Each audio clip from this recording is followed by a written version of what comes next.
Ժամը 17-ն է Open Media-ի ուղիղ եթերում Renews լրատվականը շարունակում է իր աշխատանքը, մենք աշխատում ենք հանուն Հայաստանի Հանրապետության, ես Անինեմ Զաքարյան, շատ բարի օր։ Վարչապետ Նիկոլ Փաշինյանն այսօր անվտանգության խորհրդի նիստ է հրավիրել, տեղեկությունը հայտնել է ազգային ժողովի պաշտպանության եւ անվտանգության հարցերով հանձնաժողովի նախագահ Անդրանիկ Քոչարյանը, նշելով, որ պաշտպանության նախարար Սուրեն Պապիկյանը մասնակցելու է այդ նիստին։ 2025-ի վարժական հավաքներին 16,000 մասնակից է եղել, 2026 թվականի համար նախատեսվում է 20,000 պահեստազորային, ազգային ժողովում հայտարարել է պաշտպանության նախարար Սուրեն Պապիկյանը։ Պաշտպանական գերատեսչության ղեկավարը լրագրողների հետ զրույցում չի մեկնաբանել ազգային ժողովի նախագահ Ալեն Սիմոնյանի խոսքերն այն մասին, թե Հայաստանն իր կողմից վերահսկում է մոտ 110 քառակուսի կիլոմետր ադրբեջանական տարածք։ Պապիկյանը կոչ է արել հարցը թողնել դելիմիտացիայի հարցերով երկու երկրների հանձնաժողովների քննարկմանը, նախարարը չի համաձայնել նաև դիտարկմանը, թե պարտադիր ժամկետային զինծառայության ժամկետի կրճատումը 2026 թվականին ընդառաջ քաղաքացիական պայմանագրի քվեները ապահովելու միջոց է։ Մեր հանրության արձագանքներն ենք հաշվի առել, անկեղծ ասած, ի տարբերություն գործող զինծառայողների վրա տարածելուց այն ինչ հիմա մենք արել ենք, այսինքն հունվարի 1-ից ուժի մեջ մտցնելը կամ օրենքը այդ ձևով անցկացնելը, նրա մասին են, որ եթե հունիսին դա տեղի ունենար եւ դրա մասին արդեն խոսակցությունները կային նոյեմբերից, դա կլիներ հունվարի 1-ից հետո բանակ գնացողների համար անարդար։ Սյունիքում բացվել են ազգային անվտանգության ծառայության սահմանապահ զորքերի Կորնիձոր, Խնձորեսկ եւ Հարթաշեն սահմանապահ ուղեկալները ԱԱԾ-ից հայտնում են, որ բացման արարողությանը ներկա էին ազգային անվտանգության ծառայության տնօրեն Անդրանիկ Սիմոնյանը, տնօրենի տեղակալներ, սահմանապահ զորքերի հրամանատար Գարիկ Մուրադյանը եւ այլ պաշտոնատար անձինք։ Պաշտոնական հաղորդագրության համաձայն Անդրանիկ Սիմոնյանը շրջայց է կատարել նորակառույց 3 ուղեկալներում, ծանոթացել զինծառայողների կենցաղային եւ ծառայողական պայմաններին, սպառազինությանը և նյութատեխնիկական միջոցներին։ Նախորդին համալիրում պետական մարմինների ներկայացուցիչների առաջին համաժողովն է կայացել վարչապետ Նիկոլ Փաշինյանի գլխավորությամբ։ Դպրոցի տնօրեններ, ՊՕԱԿ-ների, ՀՕԱԿ-ների ղեկավարներ, մարզպետներ միասին շուրջ 7000 հոգի էին մասնակցում իրադարձությանը։ Վարչապետը խոսել է սահմանադրությունը փոխելու անհրաժեշտությունից, թրիփից, նշել, որ գալիք 1000 տարվա տեսլականը սկսվում է այսօրվանից։ Մարզահամերգային համալիրում պետական մարմինների ներկայացուցիչների առաջին համաժողովն է կայացել վարչապետ Նիկոլ Փաշինյանի գլխավորությամբ։ Դպրոցի տնօրեններ, ՊՕԱԿ-ների ղեկավարներ, մարզպետներ, ՔՊԱ-կաններ միասին շուրջ 7000 հոգի։ Սա նման մասշտաբային առաջին հավաքն է։ Պետական մարմինների ներկայացուցիչների այս համաժողովը առաջինն է Հայաստանի պատմության մեջ։ Համաժողովը ինքը իրենով պետության Հայաստանի Հանրապետության դերի եւ նշանակության վերարժևորման արտահայտություն է։ Մեր ժողովրդի համար պետության ոչ միայն կարևորությունը,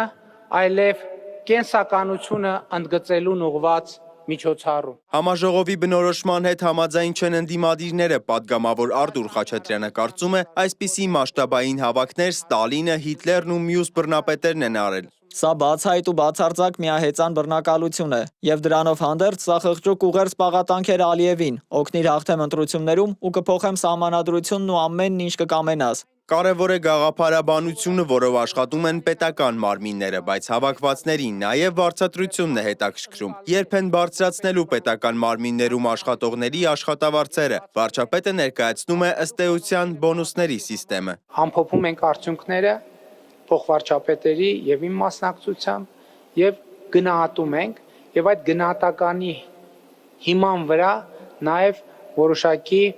վարձատրության համակարգի վրա ունենում է ազդեցություն։ Ոչ միայն վերջին 500 տարվա լավագույն ժամանակահատվածում ենք ապրում, այլև ամենահեռանկարային առաջիկա 500 տարվա։ Փաշինյանի մտքերն են։ Ըստ նրա Հայաստանը պետք է անցում կատարի գոյատևման ռեժիմից դեպի դարավոր զարգացման ռազմավարություն։ Փաշինյանի խոսքով անվտանգության եւ առաջընթացի հիմնասյուներն են արտաքին եւ ներքին լեգիտիմությունը, միջազգայինորեն ճանաչված սահմաններն ու նոր սահմանադրությունը։ Կարճ ասած, համաժողովի թեմաներն ու մոտեցումները ՔՊԻ ավելի վաղ հրապարակած 4-րդ հանրապետության կոնցեպտից էին։ Հենց սրա համար է կարևոր, որ նոր սահմանադրության ընդունման հարաքվեն տեղի ունենա 2026 թվականի խորհրդարանական ընտրություններից հետո։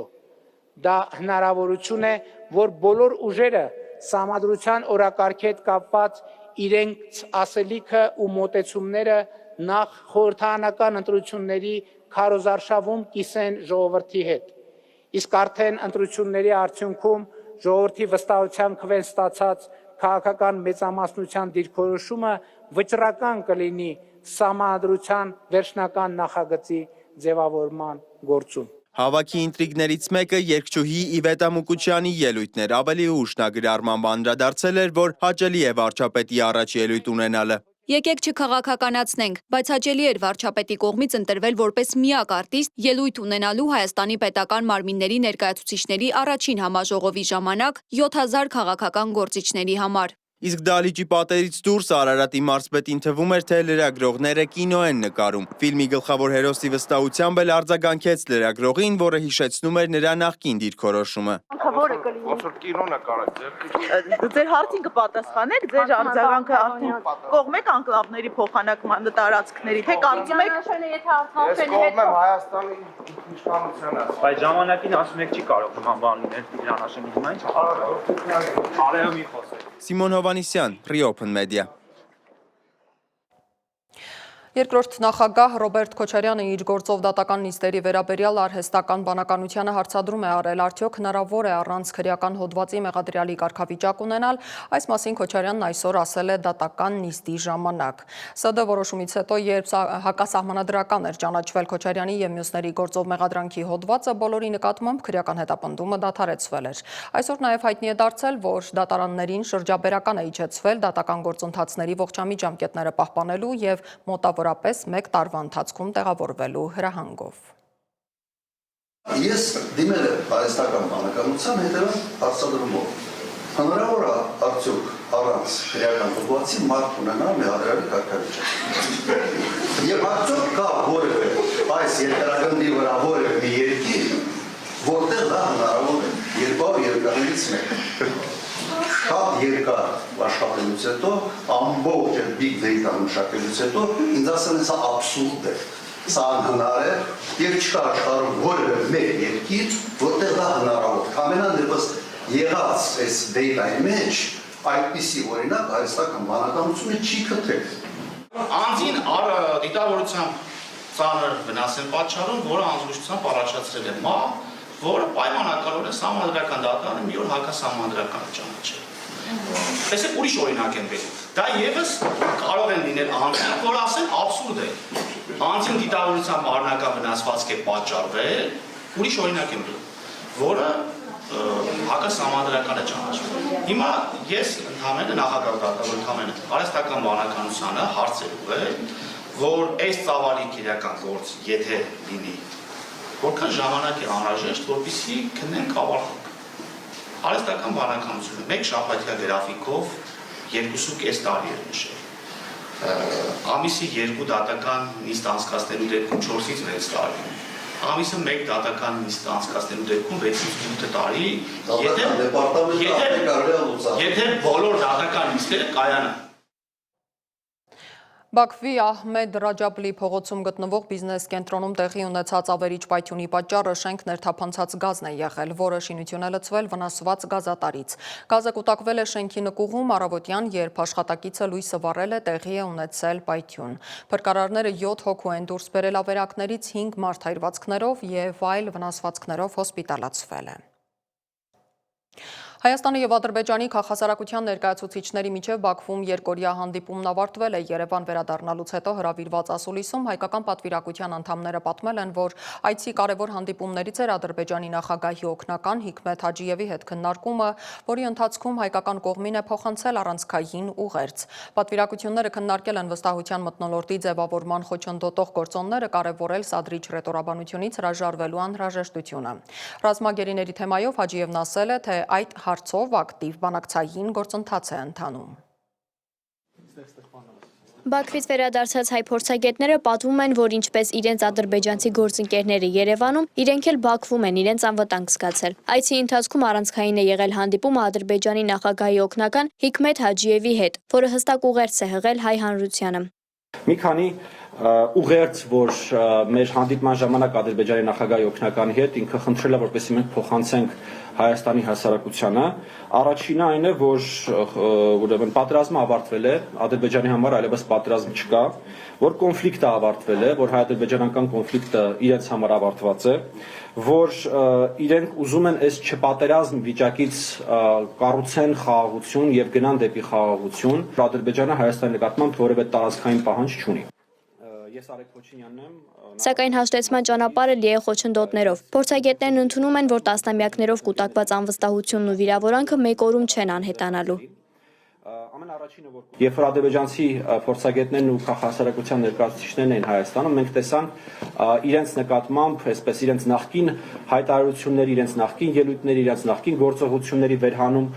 եւ դրանց հրապարականացում, ասում, այս մարդիկ են խաղաղության կառուցողը։ Ես ուզում եմ ասել, որ նույն բանը եղավ նաեւ մեր հանդեպ Ադրբեջանում, այսինքն երբ որ մեր նախկին հայտարարությունները, պատերազմի օրերին արած հայտարարությունները, պատերազմի օրերին արած գործողություններն էին, այսպես տարբեր ադրբեջանական լրատվականներով եւ տելեգրամ ալիքներով շրջանառում, ասում, այս մարդիկ են եկել մեր հետ խաղաղություն կառուցելու, ու սա գիտեք բնական ֆենոմեն է։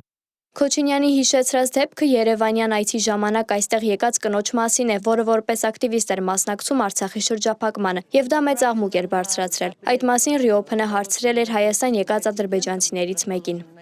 Նախ հայտնենք, որ ադրբեջանական կողմը Հայաստանից ժամանած պատվիրակությանը որևէ կերպ չի միջամտել, եւ միևնույն ժամանակ Հայաստանի կողմը նույնպես չի միջամտել Ադրբեջանից եկող պատվիրակության կազմին։ Տիկին Դիլարան տասնյակ տարիներ եղել է Հայաստան-Ադրբեջան երկխոսության հարթակների մասնակից։ Նա քաղաքացիական հասարակության ակտիվ ներկայացուցիչ է եւ այդ ուղղությամբ շատ մեծ փորձ ունեցող անձ։ Նա ակտիվ դեր է ունեցել Ղարաբաղի հայերի վերաինտեգրման գործընթացում։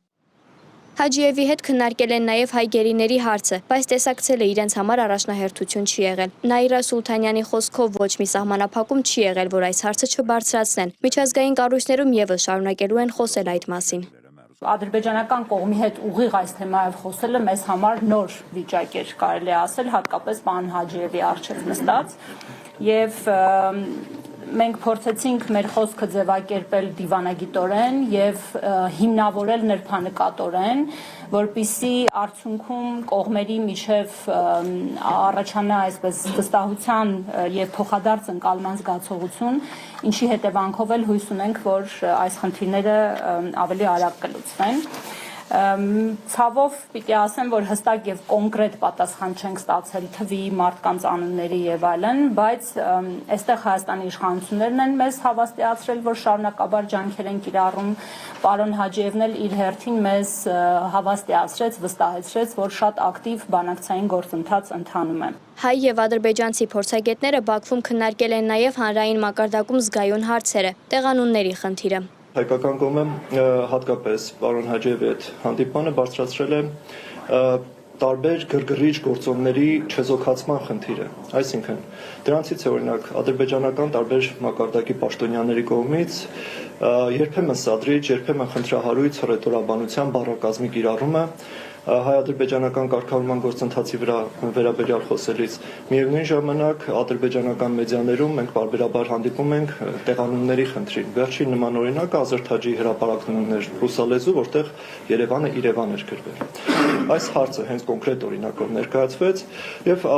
ադրբեջանական կողմը առնվազն համաձայն է այն գաղափարի հետ, որ այո, պետք է առավել մեծ ուշադրություն դարձնել այս խնդրին։ Չնայած դժվարություններին փորձագետները կարծում են, որ երկխոսությունը մտել է նոր, ավելի կառուցողական փուլ։ Եթե Երևանյան հանդիպման ժամանակ մենք համոզվեցինք, որ մենք իրար հասկանում ենք, այս Բաքվի այցելության ընթացքում մենք համոզվեցինք, որ ինչ որ մենք խոսում ենք, տեղ է հասնում ենք։ Անկախ նրանից, թե ինչպիսի արձագանք է գտնում, կան հարցեր, որտեղ արձագանքը ակնհայտ է եւ դրական է, կան հարցեր եւ Նաիրան ներկայացրեց, որոնք ընթացքում են, եւ միգուցե կան հարցեր, որտեղ մենք համաձայնության չենք հասնում։ Դա բնական է այդպիսի բարդ գործընթացում, ինչպիսին հայ-ադրբեջանական հարաբերությունների նորմալացումն է։ Փաստացի խաղաղության կամուրջ նախաձեռնությունը ոչ միայն հնարավորություն է, այլև փորձություն հասկանալու, թե արդյոք հնարավոր է քաղաքացիական հասարակությունների մակարդակով հաղթահարել այն խորը խնդիրները, որոնք դեռևս մնում են չլուծված քաղաքական դաշտում։ Աննա Հարությունյան, Դիանա Կարապետյան, Reopen Media։ Ազգային ժողովի նախագահ Հալեն Սիմոնյանը հանդիպել է ԵԱՀԿ խորհրդարանական վեհաժողովի փոխնախագահ, ԵԱՀԿ խորհրդարանական վեհաժողովի Հարավային Կովկասի հարցերով հատուկ ներկայացուցիչ Լուիս Գրասայի հետ եւ քննարկել Հայաստան-Եվրամիություն գործակցությանը, Հայաստանի ու Ադրբեջանի միջև հարաբերությունների կարգավորման գործընթացին եւ տարածաշրջանային զարգացումներին վերաբերող հարցերը։ Սիմոնյանը Գրասայի ուշադրությունն է հրավիրել նաեւ Ադրբեջանում գտնվող գերիների, ապօրինի պահվող եւ անհետ կորած համարվող անձանց խնդրին։ Daily Express-ը հայտնում է, որ Ռուսաստանի նախկին մերձավոր դաշնակից Ադրբեջանը գաղտնի կործանիչներ է վաճառում Ուկրաինային ըստ բրիտանական լրատվամիջոցի, Ադրբեջանի նախագահ Իլհամ Ալիևը ոչ միայն չի փորձում հարթել հարաբերությունները Պուտինի հետ, այլև ամեն ինչ անում է նրան իր դեմ տրամադրելու համար։ Պարբերականը տեղեկացնում է, որ Բաքուն Սու-22 կործանիչներն Ուկրաինա է ուղարկում գաղտնի լոգիստիկ շղթայով, Թուրքիայով, Սուդանով եւ Գերմանիայով։ Ադրբեջանը նաեւ գազ է մատակարարում Ուկրաինային տրանսբալկանյան խողովակաշարով մի երթուղով, որտեղ ժամանակին գերիշխող դիրք ուներ Ռուսաստանը։ Միացյալ Նահանգների պետքարտուղար Մարկո Ռուբիոն հայտարարել է, որ Ուկրաինայի մտահոգությունները հաշվի են առնվել եւ կարտացոլվեն Դոնալդ Թրամփի խաղաղ կարգավորման սկզբնական առաջարկին հնարավոր ուղումների մեջ։ Վերջնական տեքստի համաձայնեցման համար անհրաժեշտ կլինեն ավելի բարձր մակարդակի բանակցություններ, ասել է նա։ Ժնևում ուկրաինական պատվիրակության հետ հանդիպումը Ռուբիոն գնահատել է շատ արժեքավոր եւ ամենաարդյունավետը շատ երկար ժամանակահատվածում։ Թուրքիայի նախագահ Էրդողանն էլ Թրամփի ծրագրով Ուկրաինայի հարցով համաձայնության հասնել հնարավոր է համարում։ Ըստ նրա արդար խաղաղության մեջ պարտվող կողմ չի լինի։ Էրդողանի խոսքով համաձայնությունը հնարավոր կլինի, եթե պլանը բավարարի կողմերի օրինական սպասելիքները եւ բավարարի նրանց անվտանգության կարիքները առանց նոր անկայունության ստեղծման։ Սպասվում է, որ այսօր Էրդողանը Պուտինի հետ հեռախոսազրույց կունենա, օրակարգում կլինեն Ուկրաինայում պատերազմը եւ Սևծովյան հացահատիկային նախաձեռնության վերագործարկման հարցը։ Այս թեմայով ռեպորտաժ է պատրաստել մեր միջազգային լրահոսի պատասխանատու Դավիթ Գենջոյանը, որի հետ մի քանի կարևոր մանրամասների շուրջ կզրուցենք հենց այս պահին։ Տաղավարում Դավիթ, ողջույն։ Ողջույն Անի։ Առաջին հարցը, նախ նշենք, որ Էրդողանը կարծես ակտիվացել է եւ սկսենք հենց հացահատիկային գործարքից, մի քանի բառով հիշեցրու մեր հեռուստադիտողներին, հացահատիկային գործարքի ինչ գործարքի մասին է խոսքն առհասարակ։ Դեռ 2022 թվականից Թուրքիան բավական մեծ դեր ուներ Հակետ միասին նրանք կարողացան համաձայնության գալ Սևծովյան ավազանով հացատիկ հասցնելու համար Ուկրաինայի տարածք, սակայն կռվի թեժացման պատճառով այն դադարեցվել էր եւ այժմ, ինչպես տեսնում եք, Թուրքիան կրկին ցանկանում է ակտիվանալ եւ իր, այսպես ասած, միջնորդական դերը այդտեղ էլ ունենալ։ Թերևս շատերը մոռացել են, որ Էրդողանը անցած տարիներին Պուտինին պարբերաբար հրավիրում էր Անկարա ռուս-ուկրաինական հարաբերությունները հարթելու հարցում, բայց հիմա կարծես միայն հեռախոսազանգով է արդեն բավարարվում, սրա մասին ինչ կասես։ Այո, շատ հետաքրքիր էր զարգացումները, քանի որ 3 անգամ, եթե չեմ սխալվում, թուրքական կողմը հրավիրեց Ռուսաստանի Դաշնության նախագահին, սակայն ամեն անգամ մի պատճառաբանությունով, որ պետք է դեռ քննարկվի, ամեն բան դեռ պատրաստ չէ, այսպես մեկնաբանելով հրաժարվեցին եւ ընդհանրապես եղավ ռուսական ներկայացուցչության հանդիպումը ուկրաինական կողմի հետ, որով Թուրքիան ցանկանում էր իր ինժնորդական դերը ոչ միայն տարածաշրջանում, այլ նաեւ միջազգային ասպարեզում ցուցադրել եւ այս տնտեսական խողովակներով էլ ակտիվությունը հենց դրա ապացույցն է, որ Թուրքիան ցանկանում է խաղացող լինել տարածաշրջանում։ Եվ երրորդ հարցը 28 կետերին անդրադառնանք, որոնք կարծես փոփոխվում են։ Այս մասին ինչ կասես։ Ավելի վաղ հայտարարվեց, լրատվամիջոցները հրապարակեցին, եթե չեմ սխալվում, հենց Axios-ը առաջինը արեց դա, 28 կետերից բաղկացած համաձայնագիրը։ Սկզբում ասում էր, որ պետք է Ուկրաինան համաձայնվի, եթե ոչ, ապա դա կկործնի Միացյալ Նահանգների պես դաշնակցին, սակայն ինչպես տեսնում ենք Մարկո Ռուբիոյի հանդիպումից հետո 28-ը արդեն դարձել է 26 եւ հաշվի առնում մի շարք այլ կետեր։ Առաջնային կետերից էր, որ մի քանի տարածքներ, որոնք արդեն Ռուսաստանի վերահսկողության տակ էր, պետք է ճանաչվեր Ռուսաստանի տարածք, Ղրիմը, Լուգանսկը եւ Դոնեցկը, եւ նաեւ խոսվում էր Խերսոնի եւ Զապորոժիայի մասին, որ դիրքերը կմնան այնպես, ինչպես ներկա պահին է, այնտեղ ռուսական զորքերն են։ Եվ պետք է Ուկրաինան հրաժարվեր ՆԱՏՕ-ի անդամակցությունից, սակայն ինչպես տեսնում ենք Մարկո Ռուբիոն հայտարարեց, որ պետք է այդ կետը դուրս գա, որովհետև Ուկրաինայի եւ Եվրոպայի անվտանգությունը կախված է դրանից։ Դեռ բանակցությունները գնում են։ Վլադիմիր Պուտինն էլ հայտարարեց, որ վերջնական համաձայնության չեն եկել, որովհետև ուկրաինական կողմը դեռ չի եկել համաձայնության։ Այնպես որ տեսնում ենք դեռ բանակցությունները ընթանում են։ Հետևենք դեպքերի զարգացմանը, շնորհակալություն Դավիթ։ Հարգելի հեռուստադիտողներ, ես հիշեցնեմ, որ մենք տաղավարում զրուցում էինք Renews-ի միջազգային լրահոսի պատասխանատու Դավիթ Գենջոյանի հետ, այժմ դիտենք նրա պատրաստած տեսանյութը։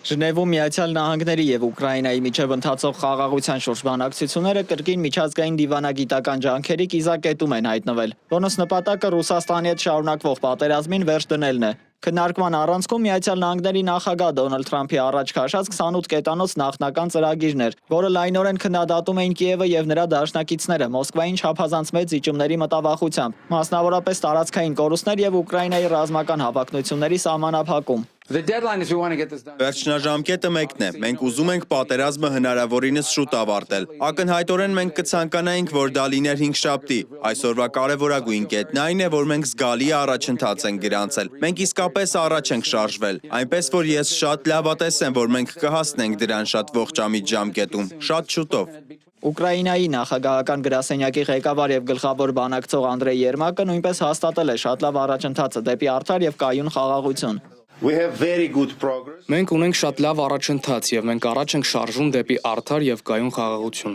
Ուկրաինացի ժողովուրդը մոլորակի վրա բոլորից ավելի է արժանի եւ ցանկանում է այս խաղաղությունը։ Մենք շնորհակալություն ենք հայտնում մեր մեծ բարեկամներին, Միացյալ Նահանգներին եւ անձամբ նախագահ Թրամփին ու նրա թիմին այս խաղաղությունը բերելու իրենց հանձնարարության համար եւ մենք կշարունակենք աշխատել այսօր, ինչպես ասաց պետքարտուղարը։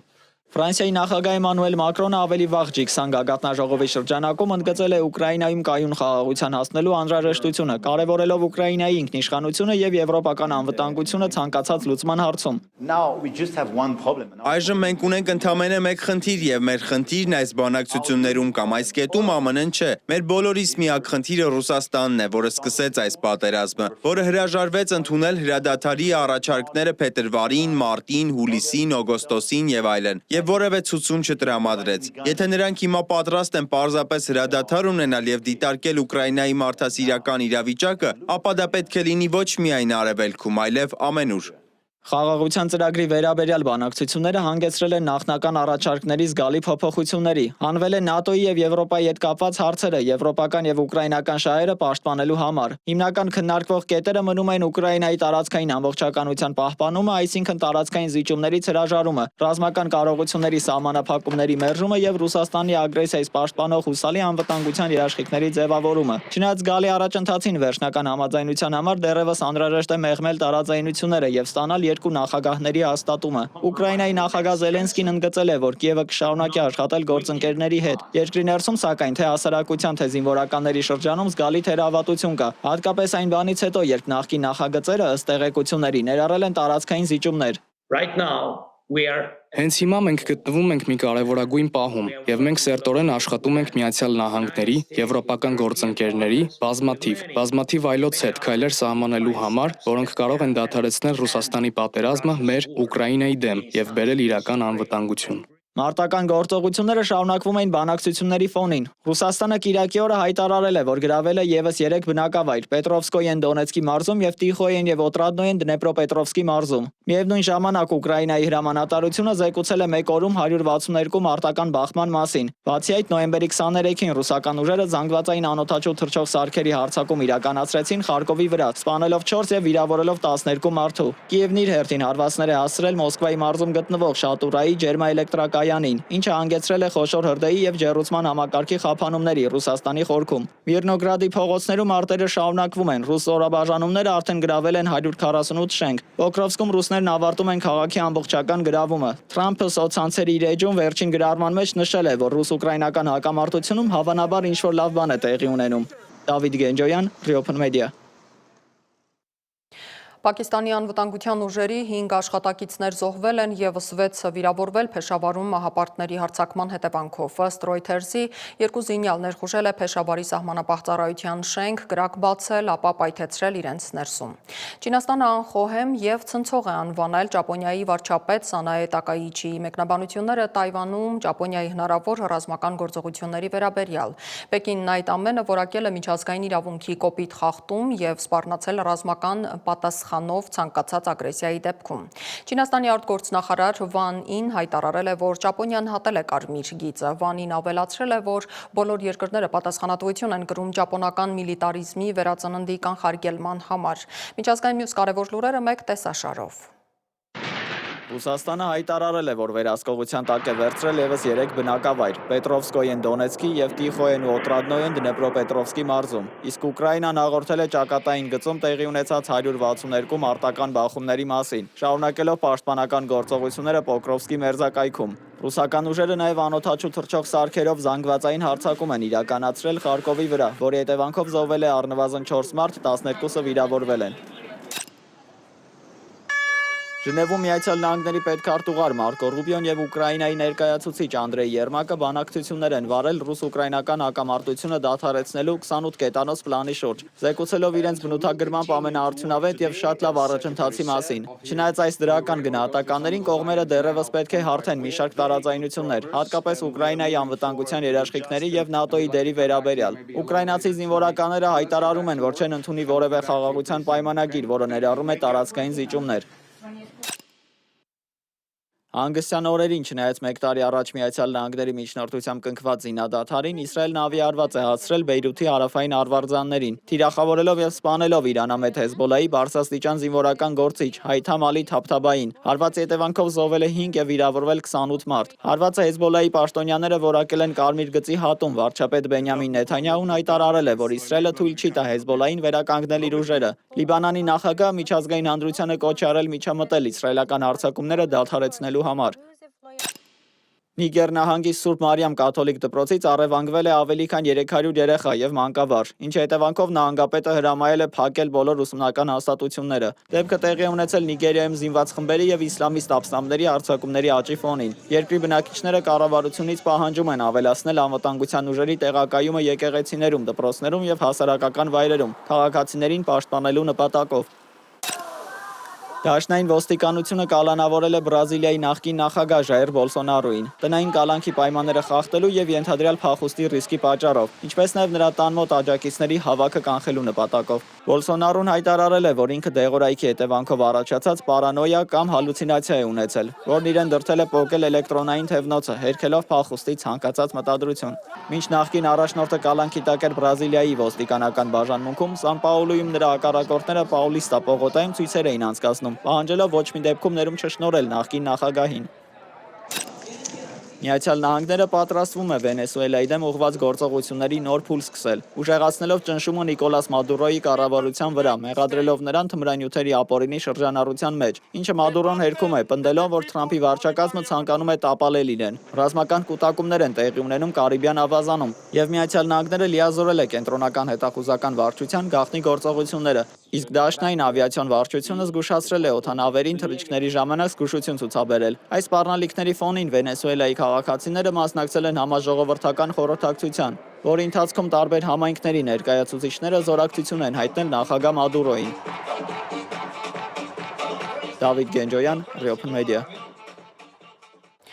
Հանգստյան օրերին համացանցում բուռն արձագանք գտավ մի տեսանյութ Ղազախստանում անցկացվող Silk Way Star երաժշտական նախագծի եզրափակիչում Ադրբեջանից ժյուրիի անդամ Սամիրա Էֆենդին բարձր է գնահատել Հայաստանի ներկայացուցիչ Սարո Գևորգյանի ելույթը, նրան շնորհելով առավելագույն 12 միավոր։ Գնահատականից հետո Էֆենդին բեմից հնչեցրել է խաղաղության ու բարեկամության ուղերձ, ասելով՝ մեջբերեմ, թող ամբողջ աշխարհում լինի բարեկամություն, ես քեզ 12 միավոր եմ տալիս։ Այնուհետև Սարո Գևորգյանն ու Սամիրա Էֆենդին կախառնվել են։ Այդ ջերմ վերաբերմունքը օգտատերերն ընկալել են որպես փոխադարձ հարգանքի, արվեստի միավորող ուժի եւ մշակութային երկխոսության խորհրդանիշ։ Սպորտային մեծ հաջողության մասին Արման Ծառուկյանը Դոհայում անցկացված խառը մենամարտերի UFC Fight Night 265 մրցաշարի գլխավոր մենամարտում խեղդող հնարքով հաղթեց նորզելանդացի Դեն Հուքերին եւ դարձավ չեմպիոնի կոչման հավակնորդ։ Հաղթանակի համար թեթև քաշային կարգում UFC դասակարգման առաջին համար Արման Ծառուկյանը UFC-ից ստացել է $350,000 մրցանակային գումար, $50,000 բոնուս։ Ծառուկյանն իր ընկեր միջին քաշային կարգում UFC չեմպիոն Չեչեն Համզատ Չիմայևից նվեր է ստացել ձեռքի ժամացույց, որի գինը $150,000 է։ Նիկոլ Փաշինյանը Ծաղկաձորի գլխավոր մարզահամալիրում ներկա է գտնվել վարչապետի գավաթ դպրոցականների լողի մրցաշարի եզրափակիչ փուլին, որին մասնակցել է 128 դպրոցական։ Հաղթող մասնակիցներին պարգևները հանձնել են վարչապետ Նիկոլ Փաշինյանը, վարչապետի աշխատակազմի ղեկավար Արայիկ Հարությունյանը, Կրթության, գիտության, մշակույթի եւ սպորտի նախարար Ժաննա Անդրեասյանը եւ առողջապահության նախարար Անահիտ Ավանեսյանը։ Միջոցառմանը վարչապետը հանդես է եկել ելույթով, ընդգծել, որ արդեն կա քաղաքական որոշում, որ բոլոր խոշորացված համայնքներում առնվազն 25 մետրանոց լողավազան պետք է լինի։ Նա նաև հույս է հայտնել, որ մինչև 2050 թվականը լող մարզաձևից օլիմպիական չեմպիոն կունենանք։